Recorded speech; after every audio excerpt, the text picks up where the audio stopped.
तो दोस्तों आज मैं एक्सप्लेन करने वाला हूँ 2024 माई मूवी विस्फोट को।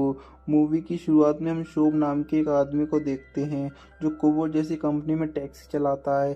पहले वो गलत काम करता था, जैसे नशीले पदार्थ इधर उधर सप्लाई करना, लेकिन फिर सुधरने का सोचा और यह काम करने लगा। लेकिन उसका पुराना साथी मान्य अभी भी उसे उकसाता रहता है पुराना काम करने के लिए। उन दोनों में बातचीत चली रही होती है कि तभी वहाँ पुलिस आ जाती है। तो मान्य उसके पास काफ़ी सारा नशीला पदार्थ था जो कि जैकेट में रखा था। तो वो जैकेट छोड़कर वहाँ से भाग जाता है और कहता है कि मैं लेने आऊँगा।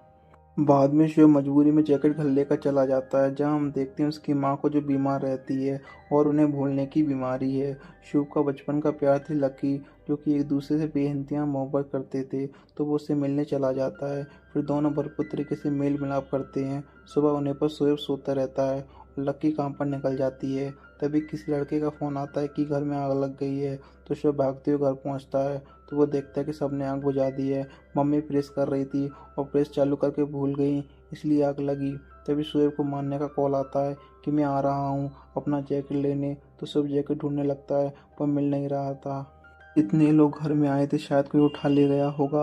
वो अम्मी से पूछता है पर उन्हें तो कुछ याद ही नहीं रहता था। लकी बेटे के तौर पर एक कैफ़े में काम करती है। मान्य अपना जैकेट वापस लेने आता है तो शोएब उसे पूरी बात बताता है। तो मान्य कुछ भी समझना ही नहीं चाहता था और अम्मी के मुंह में बंदूक घुसे के कहता है उसमें रखा माल ताई का था, अगर दोपहर तक वापस नहीं मिला तो तुम सबको ठोक डालेगा। मैं शोएब लक्की के पास जाकर उसे सब कुछ बताता है और कहता है कि मेरा साथ चलो, नहीं तो वो तुम्हें भी कुछ कर डालेगा। तभी उसका बॉस आके शोएब को भगाने लगता है और शोएब उसे भिड़ जाता है और लक्की को लेकर चला आ जाता है। तभी हम देखते हैं लक्की के साथ एक बच्चा भी चला आया है जिसका नाम पेडी है। कहानी पीछे जाती है जहाँ हम देखते हैं पेडी की फैमिली, जिसमें उसके मम्मी पापा तारा और आकाश। आकाश एक पायलट है तो वो अपने काम पर जा रहा होता है। तो तारा कहती है कि तुम पेडी को स्कूल छोड़ देना क्योंकि मेरी गाड़ी सर्विस से अभी तक आई नहीं है। पेडी ने एक स्कूल प्रोजेक्ट बनाया था जो कि जंगल के ऊपर बेस्ड था। तो वो देखता है कि उसमें शेर गायब है। पेड़ जिद करने लगता है कि शेर नहीं होगा तो मेरा प्रोजेक्ट खराब दिखेगा, सब हंसेंगे मुझ पे। तो आकाश उसकी जिद के आगे झुकना ही पड़ता है और चल देता है वापस घर की ओर। घर के पास वह पहुंचता ही है कि तभी वह देखता है कि तारा किसी के साथ कार से कहीं जा रही होती है, यानी कि तारा का किसी के और के साथ चक्कर चल रहा है। आकाश उसका पीछा करता है कि तो वो लोग एक होटल के अंदर चले जाते हैं। आकाश को तारा रंगे हाथ पकड़ना था तो पास में उसे एक कैफ़े दिखता है तो वहीं रुक जाता है और वो कैफ़े था जहाँ लक्की काम करती है। आकाश को लक्की थोड़ा अच्छी इंसान लगती थी तो वो उसी को पूरी बात बताता है और कहता है कि मेरे बच्चे का ख्याल रखिए, मैं थोड़ी देर में आता हूँ। आकाश जाता है उस होटल और एक रूम ले लेता है और उसकी दिल की धड़कनें बढ़ने लगती हैं क्योंकि उसका दिमाग उसे इमेजिन करवा रहा था कि उसकी बीवी अभी किसी और मर्द के साथ ना जाने क्या क्या कर रही होगी। होटल में काम करने वाले लड़के को घूस दे के आकाश रूम नंबर पता लगा लेता है जहाँ तारा रुकी थी और फिर उस रूम के अंदर घुस जाता है और सारा भांडा फूट जाता है। तारा आकाश उस आदमी को मारने लगता है जिसका नाम जावेद था। तो तारा कहती है कि वो नहीं, मैं हूँ जिसने ये सब शुरू किया। आकाश कहता है कि ये सब करना था तो मुझे शादी क्यों की, क्यों मेरे साथ। तुम तारा कहती है साथ निभाने की बात तुम ना ही करो तो अच्छा है। साथ निभाना मतलब सिर्फ पैसा गाड़ी देना नहीं होता, वक्त देना पड़ता है और वो वक्त प्यार वो अटेंशन मुझे सिर्फ जावेद से मिलता है। तुम मेरे साथ कभी थे ही नहीं। आकाश कहता है कि बड़े खर्चे के सपने फटी जेब से नहीं होते। तारा ये जो ज़िंदगी जी रही हो, जो पहन के इसके साथ गुल्लू गुल्लू कर रही हो, ये सब मेरी कमाई से आया है। तारा कहती है कि ये सिर्फ जिस्मानी नहीं है बल्कि हमें एक दूसरे से प्यार है और शादी करने का सोच रहे हैं। यह सुनने के बाद आकाश उदास होकर निकल जाता है पेड़ी के पास, लेकिन देखता है कि पेड़ी तो वहाँ है ही नहीं, वो तो लक्की के साथ निकल गया था। तारा और जावेद जा रहे होते हैं कि तभी तारा देखती है कि आकाश कैफे में लड़ाई कर रहा है। तो वो उतर के उसके पास जाते हैं और उसे पता चलता है कि उसका बच्चा गायब है। तो आकाश पर चिल्लाने लगती है कि तुमने उसको अकेला क्यों छोड़ा। तो आकाश कहता है कि तुम्हारा एमएमएस दिखाने के लिए उसको साथ नहीं ला सकता था।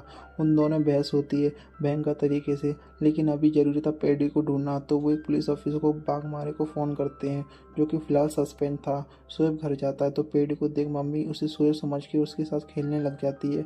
आकाश ने कैफ़े से लड़की की डिटेल निकाली थी तो वो उसको कॉल करता है तो वो लक्की उसे समझाती है कि हमने आपके बच्चे को अगवा नहीं किया है, वो बिल्कुल सही सलामत है।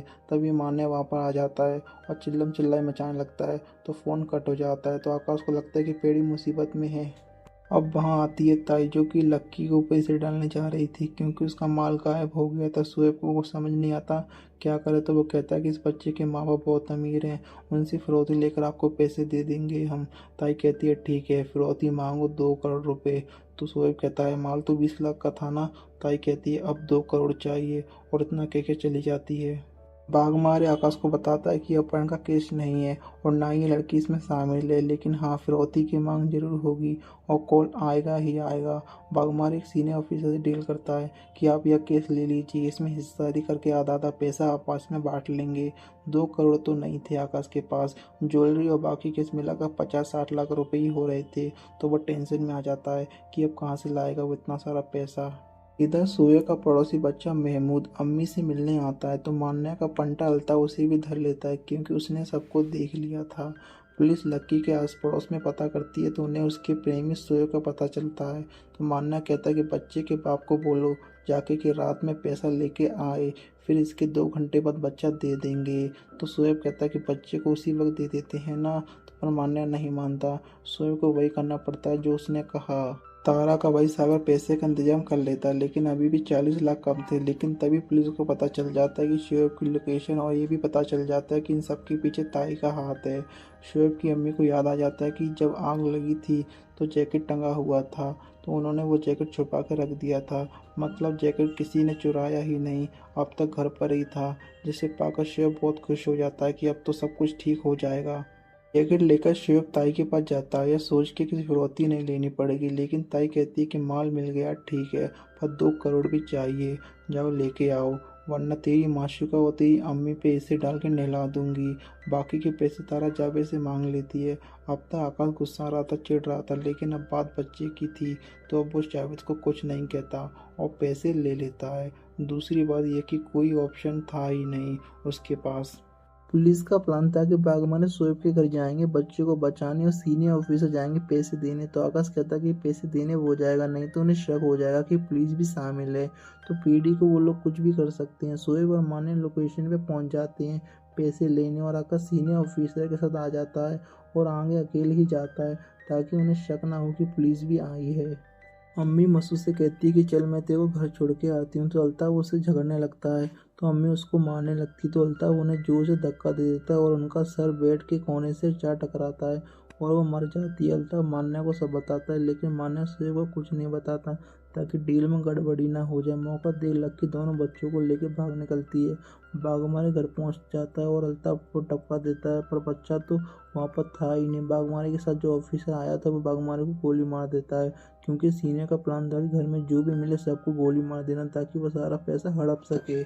बाघमार उसे भी गोली मार देता है और दोनों ही मर जाते हैं। उनका पीछा करते करते तारा जावेद के पास आ जाती है, तो वहाँ अलग ही सीन देखने को मिलता है उन्हें। शोएब पैसे वाला बैग उठाने जाता है, इतने में लक्की एक होटल से कॉल करके बता देती है कि अल्ताफ ने अम्मी को मार डाला है। तो शोएब मान्या पर गोली बरसाना शुरू कर देता है, तभी सीनियर ऑफिसर शोएब को गोली मार देती है और फिर मान्या की पूरी गैंग को ख़त्म कर डालते हैं।